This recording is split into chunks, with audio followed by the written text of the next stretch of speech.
seminar series, and this is something more in the kind of humanities area. So I'm going to go over to Andrea, who's going to introduce Barbara, our speaker today. Right. Thanks, Magnus. So it's a great pleasure for me to introduce Barbara, who is a research fellow at the Alan Turing Institute, as well as at the Department of Theoretical and Applied Linguistics, the University of Cambridge. And so her interest is mostly in linguistics and so the application of data science techniques to linguistics and language data, especially historical linguistics and language change. And she has published extensively in this topic, and especially her two books, Methods in Latin Computational Linguistics and Quantitative Historical Linguistics. But she's also contributed extensively to the field of digital humanities. And she's the founder of the Data Science and Humanities Special Interest Group at the Alan Turing Institute. And she's editor of the Journal of Open Humanities Data. So I'm looking forward to hear Barbara's talk today, and I'll just give the floor to you. Thanks. Thank you. Thanks, Andrea, and thanks, Magnus, and thanks for inviting me. It would have been so nice to come in person. We were supposed to have had this seminar back in February, and then lots of things have happened. But it's great to have the opportunity to speak, even if it's only remotely, and it's nice to see that quite a few people listening. So I hope you're going to enjoy the talk. It's going to be, as anticipated, an interdisciplinary topic. So I'm going to give you an overview of the research I've been doing in the past 3 years, really, since joining the Alan Turing Institute and the University of Cambridge. I'm going to share my screen, and I have some slides to show you. Can you see my slides? Yes, perfect. Okay, so I've been introduced, so I don't have more to say about myself, so we can jump into the content. So what I'm going to talk about is referred to in linguistics by the term semantic change, or more precisely lexical semantic change. The idea is that language changes, as we all know, and particularly word meaning changes. And this is a phenomenon that affects all languages, all stages of their evolution.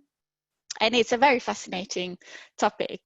We can all relate to the examples of new word meanings. I'm old enough to remember when surfing the web could have meant something else than the current meaning.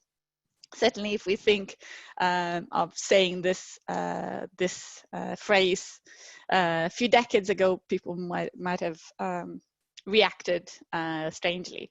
So I actually worked for Oxford Dictionaries for a few years, and I observed how lexicographers trace meaning change and new word meanings, and it's very fascinating phenomenon because in lexicography it's mostly done still manually, so rediscovering new usages of words, but there's a lot we can do with computational means, and that's precisely what I'm going to talk about.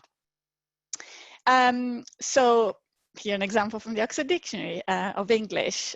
Surf, as we know, has different meanings, senses in linguistics. So it has the original sense, but also the internet sense. And this is, of course, as I said, a phenomenon that affects all languages, and we can go back in time and discover how words changed meaning over time. Bully, for example, was a term that was positive. So if we look at the Oxford English Dictionary entry for bully, it traces its history, and in the 17th century it was a term of endearment, and then it developed into negative current sense. So how do we trace this? Well, this is a phenomenon, as I said, that it's everywhere in all languages, in all stages. And it's very interesting, not just for linguists, but for a range of other disciplines. Natural language processing, researchers are very interested in this because a lot of natural language processing tools rely on lists of words. For example, sentiment analysis systems that tell you what the sentiment of a text is, rely on words, word lists, lexicons of positive, negative, neutral terms. And because word meaning changes over time, this affects also the sentiment or polarity of words. So you can have a word like gammon, which is a neutral term, but has acquired a negative connotation in the context of Brexit, for example. So being able to identify these changes is very important, because it means that the NLP tools we use are more accurate and reflect today's language. And also computational social scientists who are very interested in this topic, because observing and identifying word meaning change helps us understand, answer social science questions. But there is a whole historical aspect to this, which is very interesting. Historical research is very interested in this topic. So if we think, for example, of information retrieval on historical texts, so the ability to identify, extract information from texts from different periods time, this relies on indirectly identifying the meaning within these texts. So for example, if we want to search for a concept, we need to translate a concept into words, and this translation operation changes with time. So if we're interested in the concept of happiness, this this concept would be realized by certain words like happy, content, cheerful. But in the past, there would have been other words like gay that meant happy. So being able to trace word meaning change allows us to be more accurate in identifying concepts in historical texts. And of course, historical linguists are interested in lexical semantic change, because it's a very interesting phenomenon which is affected by a range of factors, from social, cognitive, historical, and linguistics. So that's of course a topic of interest in itself. And digital humanities more broadly is interested in this topic because it helps us understand historical texts better, basically, and trace concepts over time. So I hope I've made a convincing case for this being an interesting research area. What I'm going to say now is give you an overview of different projects where I have tackled lexical semantic change using different data sets, which will hopefully shed some new light into the characteristics of different time spans and languages, and how this affects the choice of methodology. So as I said, this is a very active area of research in NLP. This is just a small selection of recent papers that have addressed this topic, an overview of the current methods. There's the survey by Tamasebi et al. The other one by Kutuzov et al. Several papers have identified trends in this research area and different methods. Most of these methods rely on word embeddings, so representations of words as vectors in space, it's a very active area, so active that actually I'm part of a group of people who've organized a shared task at the Semeval 2020 competition. So the task is called unsupervised lexical semantic change detection. And we are at the moment preparing the paper that summarizes the task. So watch this space. It's going to appear in the proceedings of the Semeval workshop at the Coling conference in Barcelona in December, if the conference happens, but the paper will definitely happen. So it's been a very exciting experience. We had 33 teams participating, submitting over 100 systems that all made kind of an attempt at identifying lexical semantic change, and we prepared gold standards on 4 languages: Latin, Swedish, English, and German.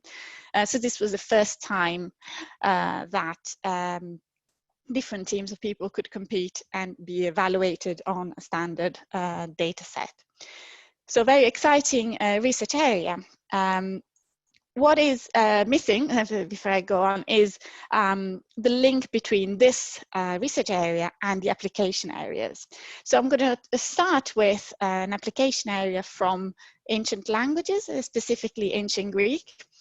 This was a project that was funded by the Alan Turing Institute in 2017-18, and it was a highly interdisciplinary project with a team of statisticians and natural language processing people and classicists who converged around the topic of identifying semantic change in ancient Greek using what were at the time state-of-the-art methods, and they were relying on Bayesian learning.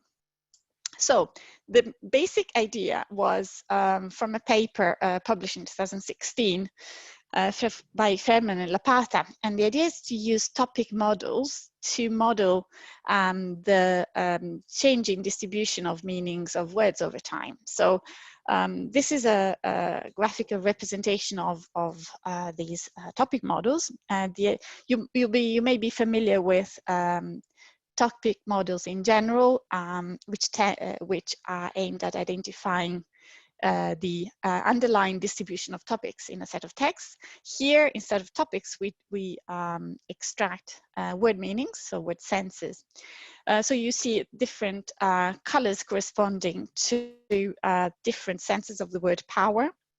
And you can see that the corpus has been divided into 20-year intervals, and the height of the different colored rectangles changes over time, highlighting how the senses became more or less common over time. So, for example, here you see the violet sense is the sense of power related to energy, and it's almost non-existent early on, and then it starts being more prominent around the time of the Industrial Revolution. So this is a very effective example of a model that was trained on simply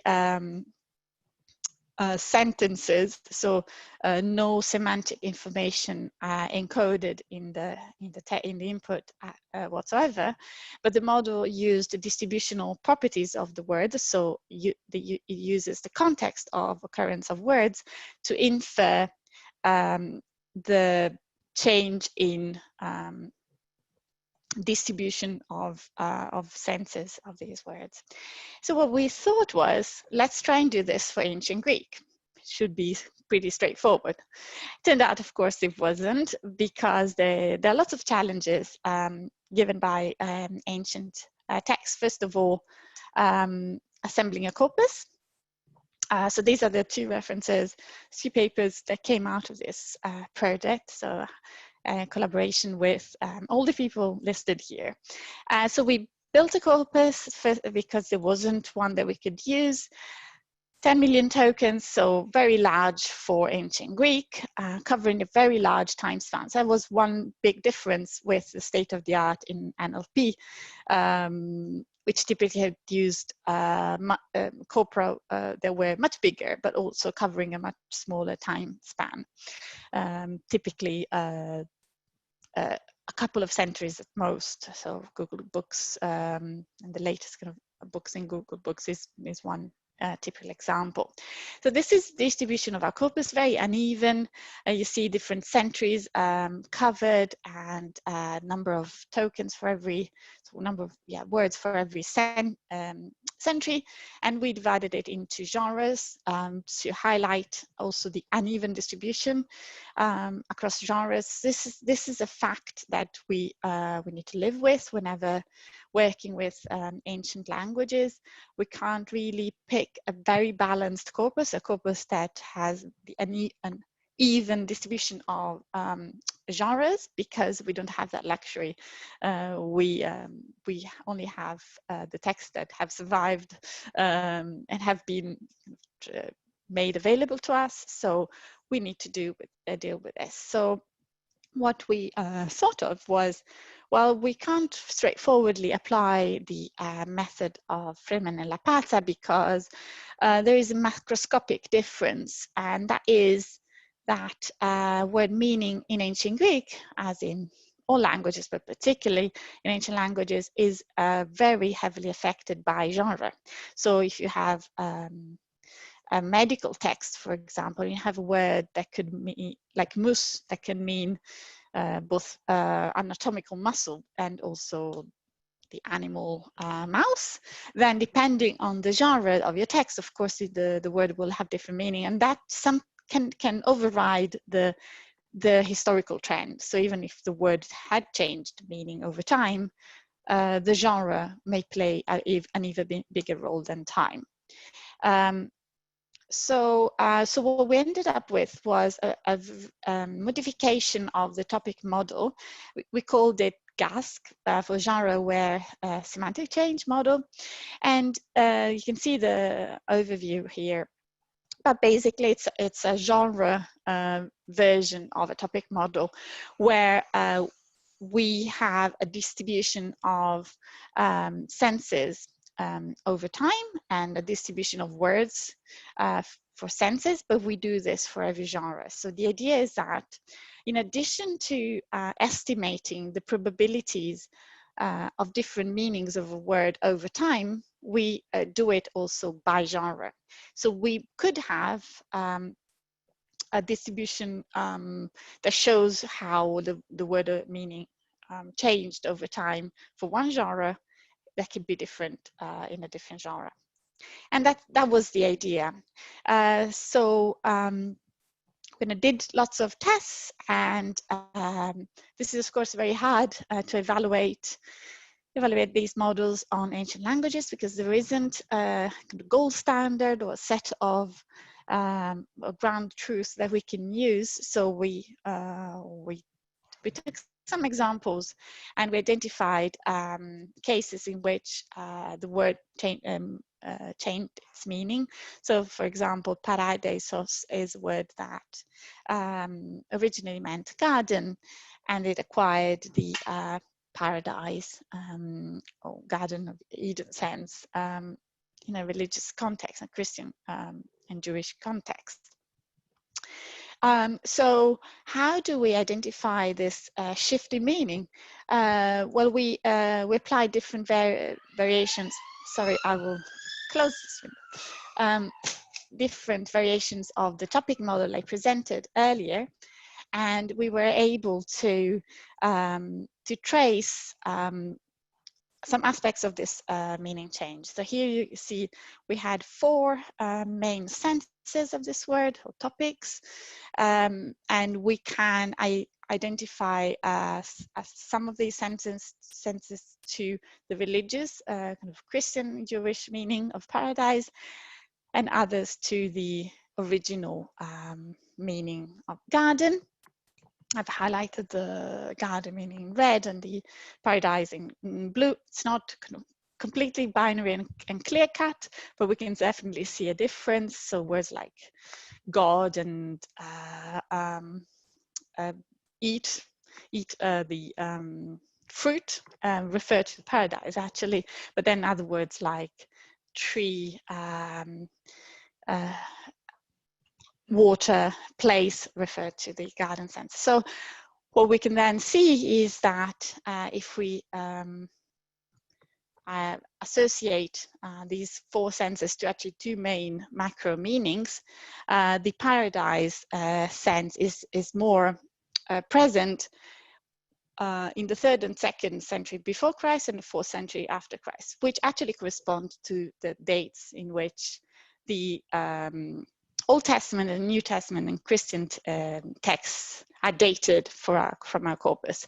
So this was a very initial preliminary result that encouraged us because we realized that topic models of this type could be applied successfully to ancient Greek and ancient languages, with the additional twist that genre is an important component, and it's one that is made part of the model from the start. So it was a nice example of a model that was expert informed, because the classicist in the team was the one who told us about kind of the importance of genre and how it had to be factored in the model. And so the model kind of was created as a consequence of this. So this highlights the paradise sense of this word. So just to sum up, this is of course still very preliminary. We're working on a follow-up study on this method, applied also to Latin and to more kind of wider set of words. But the main take-home message that lesson I learned from this experience was that when applying these methods that were developed really for modern languages to ancient languages, we have to rethink the way we kind of design the study, because we're talking to a different audience. So here the audience was classicists, and the nature of the data, the corpora we had was also very different, smaller size, very kind of idiosyncratic with unbalanced distribution. So what we opted for was a knowledge rich modeling type of approach, where we use, in this case, the genre as an added dimension to the model that made our model more aware of the complexities of the phenomenon we're trying to analyze. So rather than going for brute force approach, which typically works quite well when you have a large corpus of very kind of standardized language, we went for a more nuanced, complex, but more interpretable model. So the next example I'm going to show is totally different approach. It does deal with contemporary texts, and it does also use word vectors. So unlike Bayesian learning and topic models, here we use a different kind of paradigm. And I'm going to show, I mean, for those of you who are not familiar with word-space models, the idea is that you represent the meaning of a word geometrically as a vector, as a point or direction in space, and you can measure similarity between words in terms of geometric similarity. And these vectors are defined based on the context of occurrence of this word. So it's a so-called distributional hypothesis. That basically tells us that we can infer certain aspects of the meaning of a word just by looking at it, at the words that it co-occurs with. So in this case, the intuition is that we can look at the words that are similar to a given word and how this changes over time. This is an intuition that is part of the research in lexical semantic change detection since the beginnings. There's this famous paper by Hamilton et al. 2016, where they modeled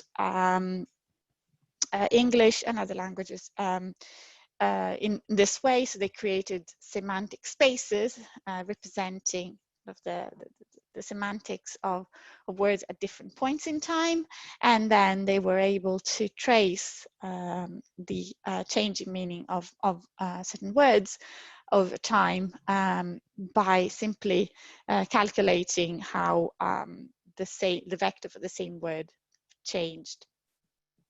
So, for example, they identified that gay in the 1900s was similar to words like cheerful and pleasant, and then over time it became more similar to words like homosexual and lesbian, and that points to the kind of more current meaning of the word. So what we decided to do was to use a very different corpus from the ancient Greek one. This case, it's the UK Web Archive. And we these are the references of the 2 publications came out of this project with all the people listed here. It was, again, a very collaborative set of projects involving NLP researchers and mathematicians in this case. So we decided to work with this archive, which covers, it's the JISC UK web domain dataset covering 1996-2013. So it's a much shorter time span compared to the ancient Greek case. Really large data set though. It's basically all web pages from domains ending .uk. So it's originally was 60 terabytes of data, which we reduced to 3 after lots of preprocessing and filtering out all that was not text and everything that was not like the raw text we're interested in, so the HTML tags and things like that.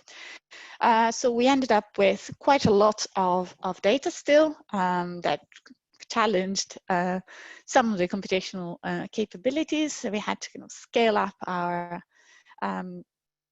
resources, and we then built word vectors using the analogy that I explained before. So we collected the context of every word and how many times our target word occurred with its context word. So here, for example, Linux is a target word and occurs 4 times with swapping, 173 times Google, etc., etc. And then what we did was we built vectors that are not word embeddings, which are kind of very popular representation, but they are so-called random indexing vectors. So the idea is that we use this method because it's very scalable, very computationally efficient. So the idea is that we assign a random vector to every term of the vocabulary. So we collect all the words in our corpus. And initially, the vector that we assign is random. So it has combination of values -1 and 0. But then over time, these vectors get updated from the context words. So, for example, if we take a word like fox, we collect all the random vectors of its context words, and then we combine them and we derive the vector for fox. So even if initially these vectors were random, by combining them distributionally in this way, we end up with vectors that represent, that can summarize the context of a word. And then we can do operations with these vectors. Now, a variant of this method that considers time is called temporal random indexing, was developed by Paolo Basile originally, and the idea is that to do this over time. So instead of creating one word space for all your corpus, you divide your corpus into time periods. In our case, we did it yearly because we could afford to do that. We had a lot of data, and because random indexing vectors are by definition comparable over time in these different corpora, we could trace them directly. So the idea is that we can say, for example, what is the vector for surf in 1996 and what is the vector for surf in 2001. And we can compare these two vectors directly because of the way the word spaces are built. And we can see whether these two vectors are close together or whether they are similar or not. And if they are very similar, that's an indication that the word did not change its meaning. If they are very dissimilar, for example, the cosine between them, so the angle between them is very wide, then but simply that's an indication that the word might have changed meaning. Now, obviously, this implies, it kind of assumes that the whole meaning of a word can be summarized by just one vector, and this has been proven to be problematic in some cases, and that's why people have suggested creating sense vectors, for example, rather than word vectors. But it's actually quite an effective way of capturing macro changes in the meaning of words. So we created a different time series starting from these vectors. So we I won't go into the details, but basically we traced the similarity of these vectors over time. For example, with the cosine, which measures basically how far apart the vectors are, and we were able to identify when there was a spike or a drop in the similarity. So the idea is that if I take a word like tweet, for example, and I compare its vector in 1996 with a vector in 1997 and then 1998, etc., I would expect the similarity to be, or the distance, say, to be quite low and sorry, I always get confused. So when there is a high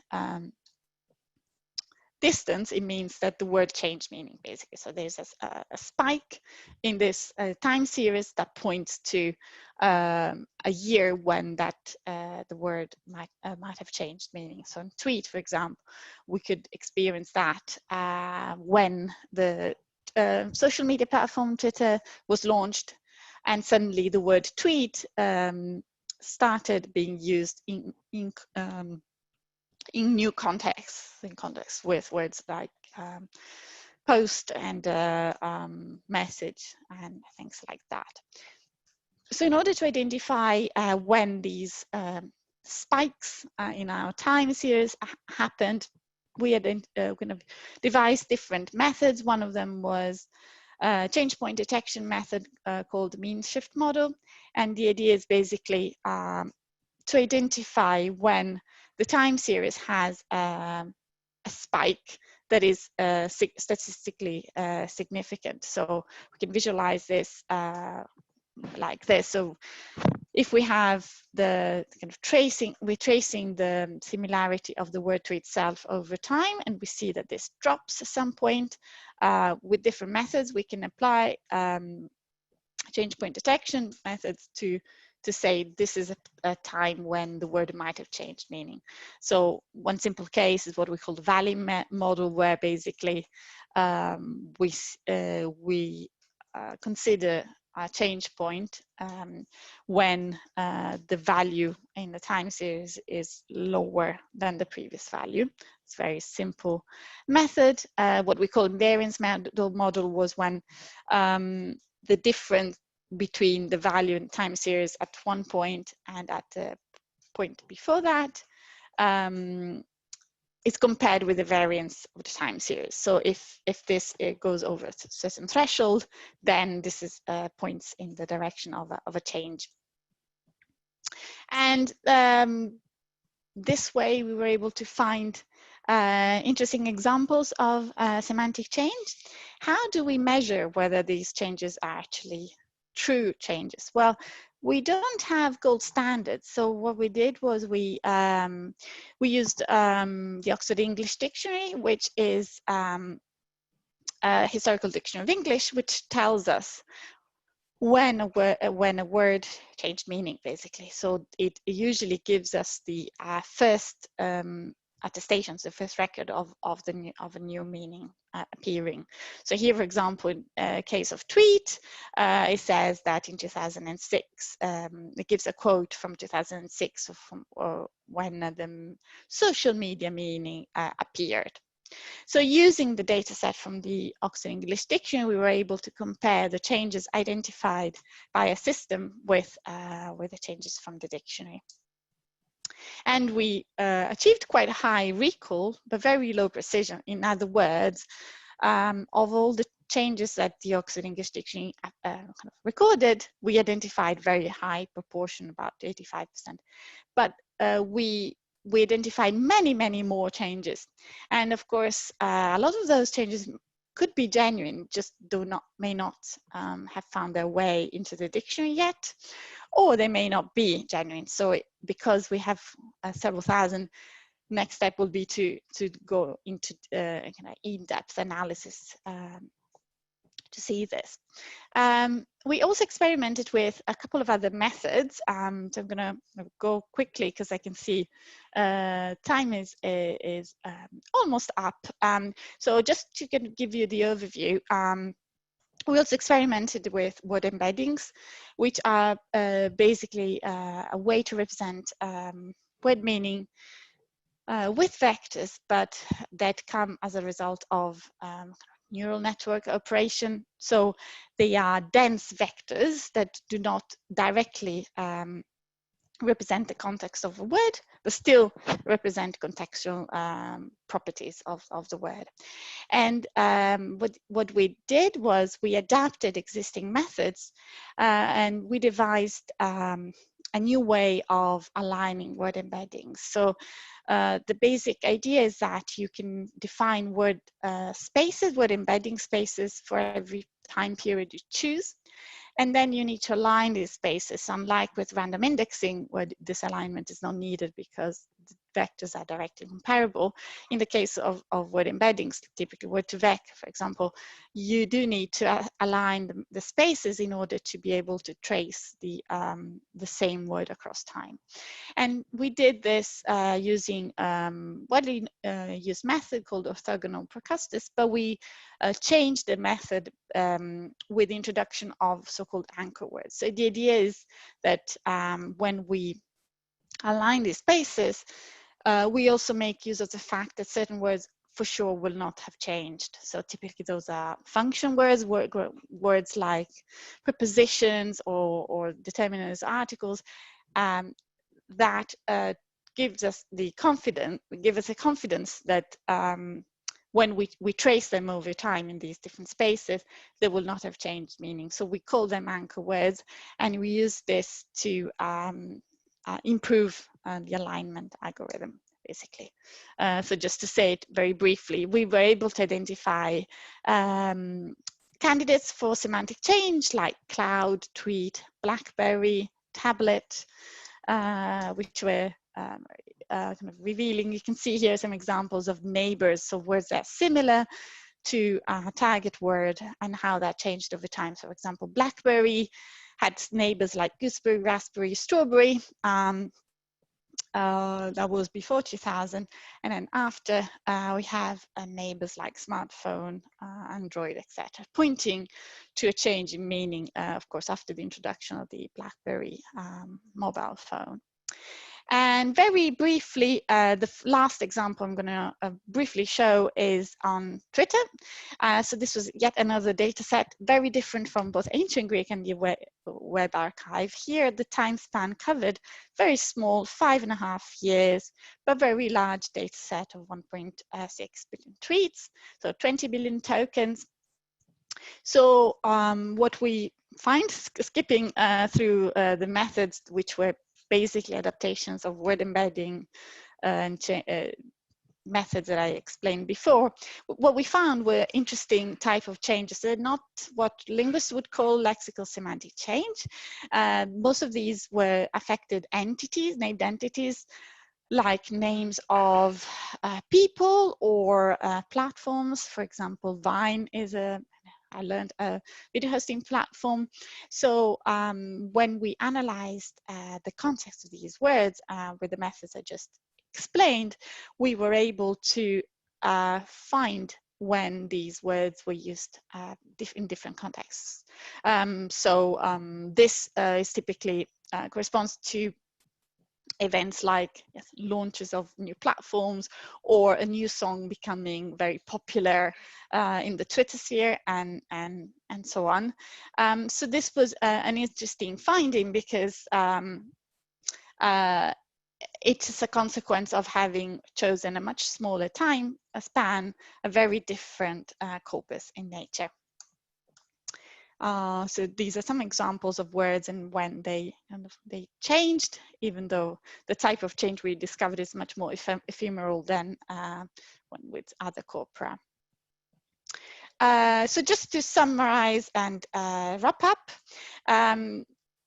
from this kind of brief overview of different projects tackling semantic change detection, I had the opportunity to reflect on the different approaches that scholars and researchers use and the type of questions they ask themselves. So in the case of historical texts, the focus is much more on new insights into the language and kind of answering research questions that are of relevance to humanists, for example. And the type of models we would want to use would be more knowledge rich because they need to encode a lot of knowledge that scholars kind of draw on when they research. On the other case, for contemporary texts, the goal is typically to be the state of the art in NLP models, use lots of large data sets so we can afford then different type of like kind of large scale analysis, and typically word embeddings are much more successful in these cases. And the focus is a lot more on developing the methods rather than answering the question. So just to finish, as I said before, we've organized this semival task. So we are preparing the results. There will be very interesting results on dozens of systems which have submitted to this competition. And this is going to allow us to see what is a current state of the art in the area. So thank you very much. These are my two email addresses for any questions, but of course, I'm available to answer any questions now. Thank you. Thank you very much, Barbara. So I'll be taking questions, and I don't see any in chat, so for now. So I would encourage anyone who's got questions to just type up. So to just type your questions in the chat. Or people can raise a hand if they open the participants window. If they want to raise a hand, we can take questions. I've done it as an example because I've got a question. Okay, so Magnus.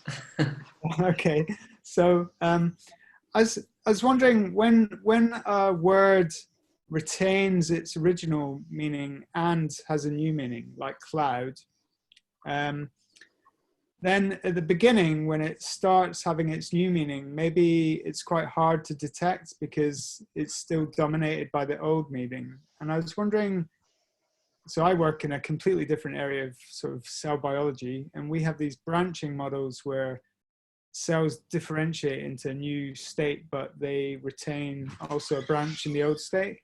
And I was wondering whether it's useful to model both the original and the new state together, because it might give you more sensitivity to detect the new state. Yeah, absolutely. That's a very relevant question. It's true that models that are based on representing the meaning of a word just by a single vector have this drawback that they will conflate all the semantics, all the context of usage of the word into one single vector, and that's that can be very noisy because you can't distinguish that. So people have suggested use of other embedding representations, sense embeddings, which basically represent not just a vector per word, but a vector per sense. So you can learn these sense embeddings, for example, for dictionaries, and you can identify how, say tweet as in the bird sense, and this is how that sense it can be represented, for example, by using examples associated to that sense, and similarly for the social media sense. So you can then keep these separate, and then you can trace. Other approaches have used so-called contextualized embeddings, like BERT type of embeddings, which basically are trained on like individual occurrences of a word rather than merging together all the occurrences of that word. So yeah, it's also actually interesting from a linguistic point of view. It reminds me of a line of research in neologism detection, where we're interested in identifying when a word appears, a new word, a neologism appears, and at the beginning it's very low frequency. So it's very hard to identify that new word, because it's typically goes from frequency 0 to frequency 1, and then suddenly spikes up. So yeah, I'd be interested in knowing more about the methods you use. Maybe there's something we could do to apply to language data. Thank you. Okay, so we have a couple of questions in the chat, actually. I'll read the first one. Semantic changes can be traced on the level of culture, focusing on extremely extensive linguistic resources. Nevertheless, what do you think about using word embeddings to study narrower spaces of meaning? For example, communication of some organization or a particular type of social discourse? Yes, yes, I didn't even touch on this, but it's a very interesting area. So the idea is to transfer what I said from the time dimension to the kind of variation. So it's variation versus change, basically. So the idea is that language changes over time, but also changes according to different dimensions, whether it's community, kind of geography, style, register, and these are all dimensions that can be modeled using similar approaches. And there is some research done on this. I remember a paper by Marco Del Tredici et al. On using community language to identify meaning of words that are specific to that community. So yeah, definitely worth doing. And because the two are so closely related, so change and variation are sometimes really undistinguishable. That's the next step. I mean, that's one of the things that actually this research area should be doing, and it's combining temporal modeling with multidimensional modeling, so to speak, across other dimensions. Okay, we have someone who raised their hand. I don't know if the host can. That'd be me, I think. Andrew, maybe. Yes. Yeah. Right. So I have two kind of interlinked questions.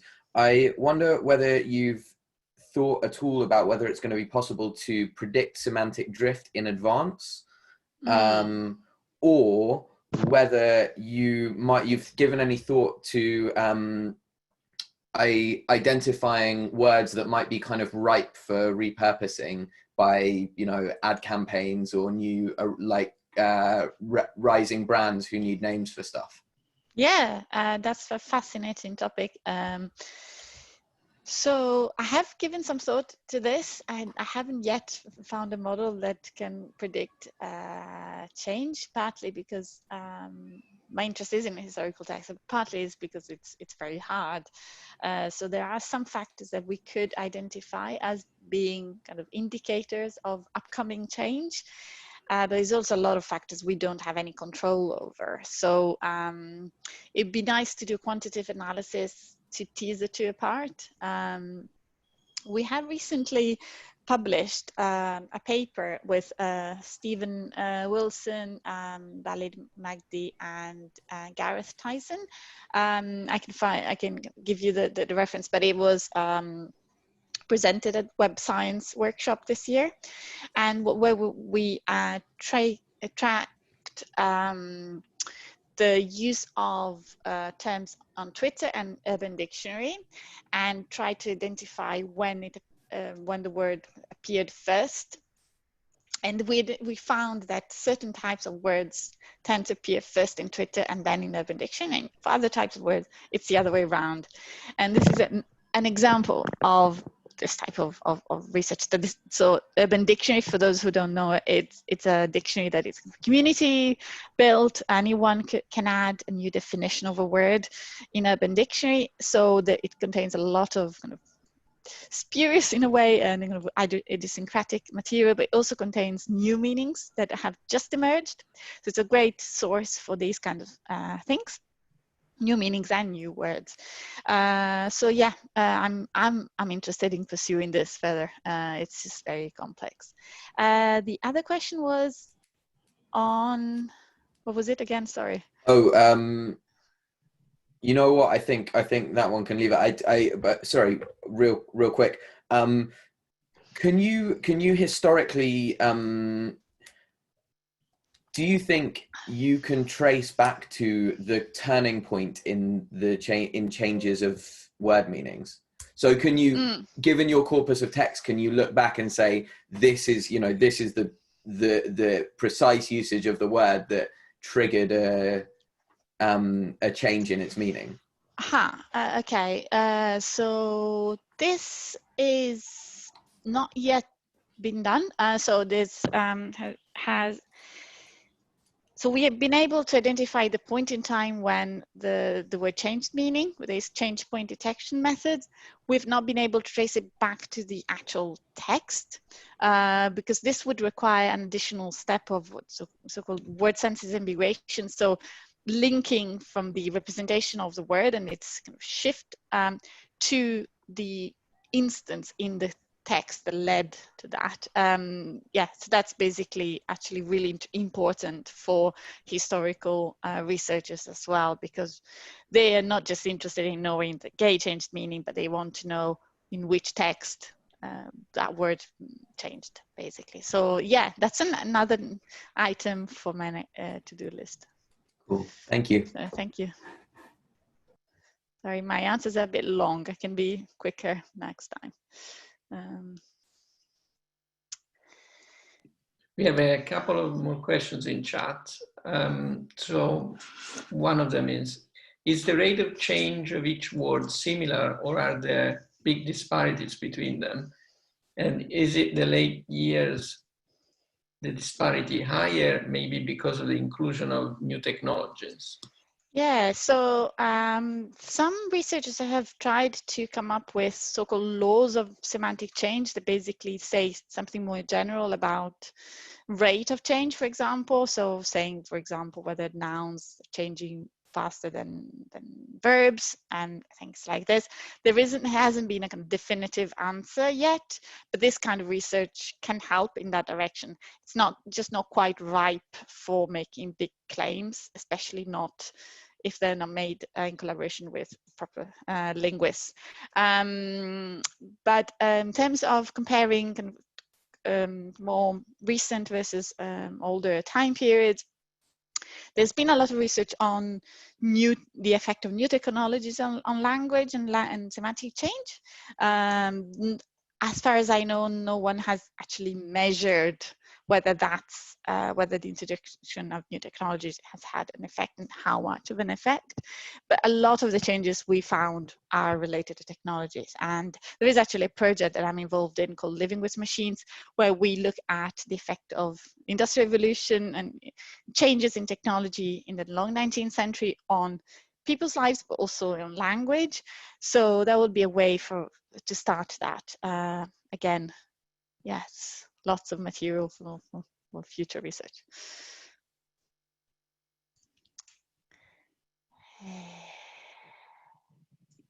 Okay, and we have another one.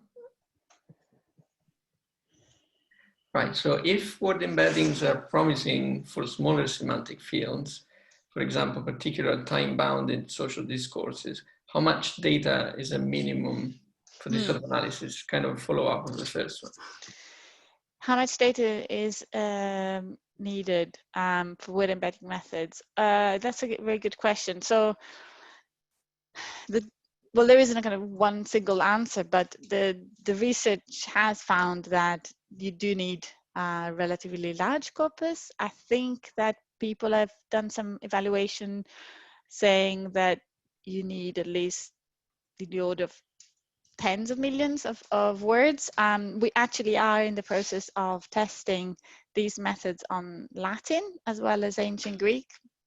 So that will be an opportunity for us to test this, because ancient Greek and Latin are very fortunate in the sense that they're historical languages with relatively big corpora, but still very small if compared with when languages like English. So yeah, so we're going to see. I suspect the answer will be depends on the type of change you want to find, and it depends on the nature of your corpus, what you're going to find. But yes, the paper is being preparation, so watch this space for Latin and ancient Greek results over the coming months or year. So. Great. Okay, so I don't think we have any other questions, unless I missed something. And if that's the case, just let me know in chat. And we don't have any hands. Maybe, I mean, we have 2 minutes and I can squeeze a question using my powers as chair, I suppose. So I was really happy to see the importance of genre, which is something that is often overlooked. Another thing I was thinking though is in word embedding. So usually you look at a window, right? You look at a window of words. Has there been any attempt to use syntactic connections between words when training the embeddings, so as opposed to just co-occurrence in a linear sequence, co-occurrence in a syntactic sequence? Yeah, so I know of research that has used syntactic information for creating word vectors. So those are the kind of predecessors of the word embedding. So word vectors have been, or so-called count vectors have been around a couple of decades before the word embedding took over. I haven't seen very much in terms of syntactic information used in word embeddings, but I'm pretty sure there are some papers doing that. They're just not very widely used because I think it's just easier to train word embeddings on like flat, kind of token co-occurrence. But I think ancient languages, again, would be a great testing ground because we do have tree banks and so the syntactic information, and we can actually see whether this helps getting more accurate representations of word meanings, especially because if we have less data, we may need to have richer representations in order to get accurate results. So yeah, thank you. Okay, fantastic. I think we are perfect timing. I don't see any more questions, so I think we can just thank you again, Barbara, for this great talk and interesting discussion. And thank you all for coming virtually to the talk. And see you next time. Thank you very much. Have a great summer, everyone. And stay in touch. You can follow me on my Turing page, Cambridge page, or Twitter. And thanks for attending and thanks for inviting me.